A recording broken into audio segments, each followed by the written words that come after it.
voltamos a apresentar o programa Campinas Desafios da Metrópole.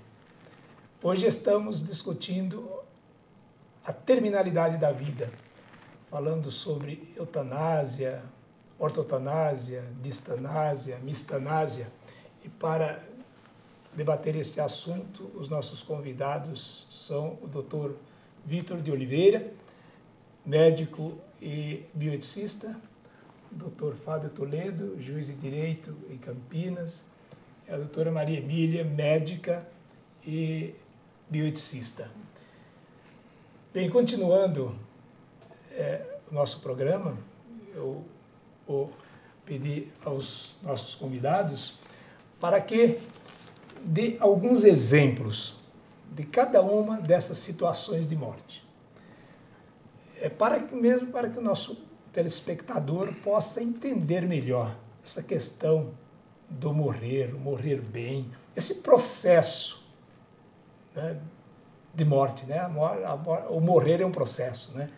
Então, para que todos possam entender melhor. Então, João Vicente, pois não.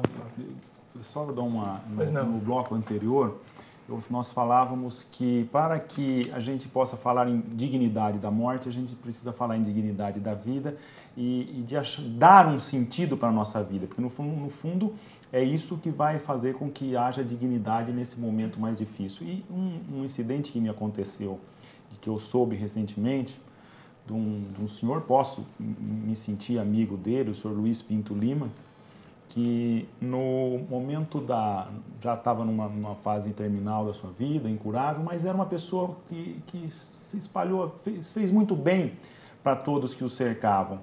E de modo que ele foi acompanhado muito carinhosamente pelos amigos e familiares que recebiam visitas constantemente nos últimos dias de sua vida. E num determinado momento, enquanto a enfermeira que o atendia dispensava alguns cuidados para o senhor Luiz, ele falou: olha, você sabia que eu sou muito rico? Eu falei: ah, o senhor é muito rico? Mas não é de dinheiro que eu estou falando, não. A minha maior riqueza são essas pessoas que nesse momento vêm me visitar. A minha maior riqueza são os meus amigos, são os meus familiares. Esse é o maior tesouro que eu tenho. E a enfermeira, evidentemente, sabia que se tratava de um paciente que restavam poucos dias. Mas no dia seguinte, aquela enfermeira veio falar: senhor Luiz, eu tenho que contar uma coisa para o senhor. Eu confesso que ninguém sabe ainda, mas eu estou grávida, eu não sou casada, estava pensando em fazer o aborto. Depois que eu conversei com o senhor ontem, vi a alegria com que o senhor vivia, com que recebia as pessoas, eu decidi não fazer o aborto.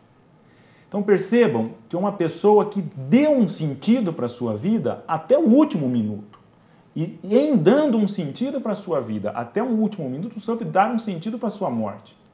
Essas poucas horas que lhes restavam de vida foram horas que deixaram marcas na vida das pessoas que o cercavam. Isso que eu penso que é a verdadeira dignidade da vida e a verdadeira dignidade da morte. Cumprir a missão que nos foi confiada até o último instante. Então, são exemplos como esse que nos coloca no sentido de nos abandonarmos, né? Não cegamente, mas confiar que a nossa missão tem um fim natural.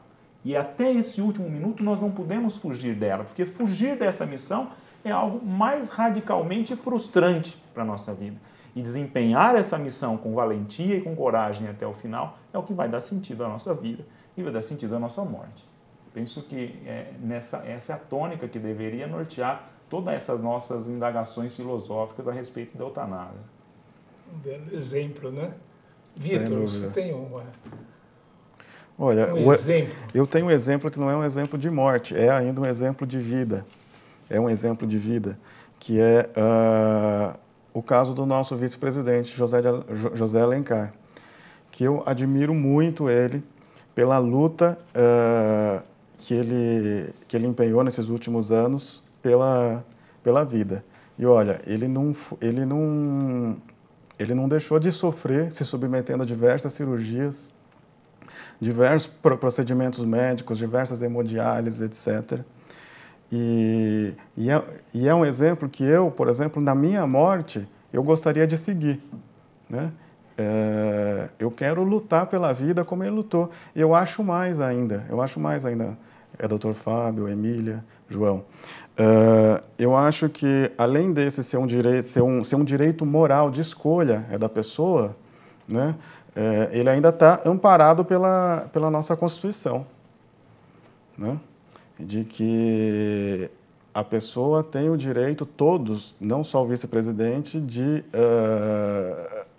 buscar, se ela quiser, se ela assim quiser, todos os recursos possíveis para salvar a sua vida ou para prolongar, seja alguns dias, alguns meses, alguns anos, a sua vida. Eu, por exemplo, eu quero prolongar a minha, se eu estiver nessa situação, para poder, por exemplo, ler algum livro da imensa lista de livros que eu ainda não li.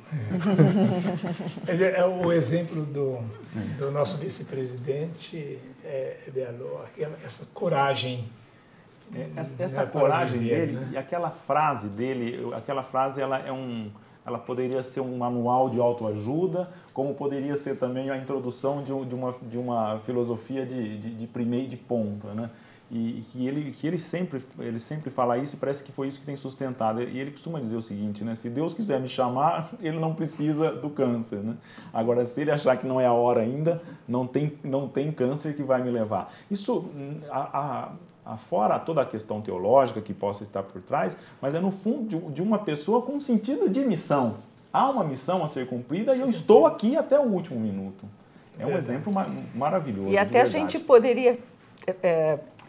a título de polemizar, né, nos perguntarmos, e se alguém dissesse para ele, não vou te operar porque você está com câncer terminal, tem metástase em tudo quanto é lado? Essa é a pergunta, às vezes, que a gente faz para dizer, olha, quem poderia opinar, olha, eu vou abreviar a vida desse paciente ou não, como é o caso da eutanásia. A gente vai definir os termos novamente para todo mundo se situar. Então, a eutanásia seria o abreviar a vida, né? Ou eu concorrer para que a vida fosse abreviada. Uma situação ativa, né? Dei alguma coisa, uma injeção letal, ou uma situação de omissão, né? Deixei de dar alguma coisa que fosse prolongar a vida. Agora, a ortotanásia e a distanásia, que eu acho que também a gente precisa entender aqui. A distanásia é um prolongamento desnecessário da vida, quer dizer, a pessoa não tem mais condição de prolongar a vida, então você entra numa... não é um prolongamento desnecessário da vida, você entra numa obstinação terapêutica, levando sempre em conta a ressalva do Vitor, né? A gente tem que ver até onde a medicina, a limitação é da medicina e não da própria doença que limite, né, em curar. Mas vamos pegar um exemplo assim. Se o Dr. Fábio tivesse uma parada cardíaca agora, Vitor, nós dois iríamos reanimá-lo até o SAMU chegar, pode ter certeza. Um massageia, outro ventila. Uma parada cardíaca é reversível, né? Agora, uma parada cardíaca é diferente, vocês vão me entender, de uma morte. Vamos supor que a gente tivesse alguém, né, com câncer terminal, em coma, metástase para tudo quanto é lado, já respirando agonicamente, né? Não tem mais quimioterapia, não tem mais o que fazer, e essa pessoa, o coração parasse. É aí que eu pergunto, isso é parada cardíaca ou é morte? Eu não estou falando como médica, agora estou falando de uma forma que todo mundo entenda. Existe uma diferença. A parada cardíaca é alguém que prematuramente teve uma parada que eu posso reverter e ela vai voltar à vida. Agora, às vezes eu reanimar esse paciente que está ali já agônico, só vou proporcionar mais meia hora para ele, levando-se sempre em consideração. Claro que meia hora de vida às vezes é importante para uma pessoa, mas ele está ali em agonia, né? Terminal, em coma, entenderam? Então, isso seria uma distanásia, quer dizer... Meia hora ou alguns dias? Hã? Meia hora ou alguns dias? Meia hora ou alguns dias. Vamos pôr meia hora para ficar um pouco mais fácil de entender. Meia hora, vai, eu vou dar meia hora para ele a mais. Eu reanimo, né? Minha mãe, por exemplo, vamos pegar um exemplo pessoal, porque a gente está envolvido emocionalmente. Eu acompanhei toda a agonia da minha mãe, cuidei dela na velhice. Ela realmente entrou num quadro de falência de múltiplos órgãos por uma intervenção que ela fez, precisou fazer.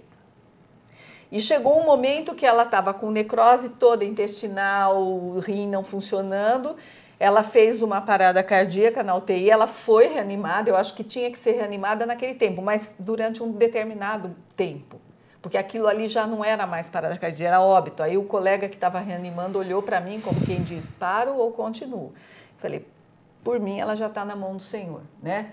Então, ali continuar, mas ele tentou reanimar por 40 minutos, mais meia hora ali, ela estava em óbito, ela estava em falência de múltiplos órgãos, seria uma obstinação terapêutica. Embora fosse minha mãe, eu nessa situação, porque eu acho que a gente tem que se colocar na situação, né?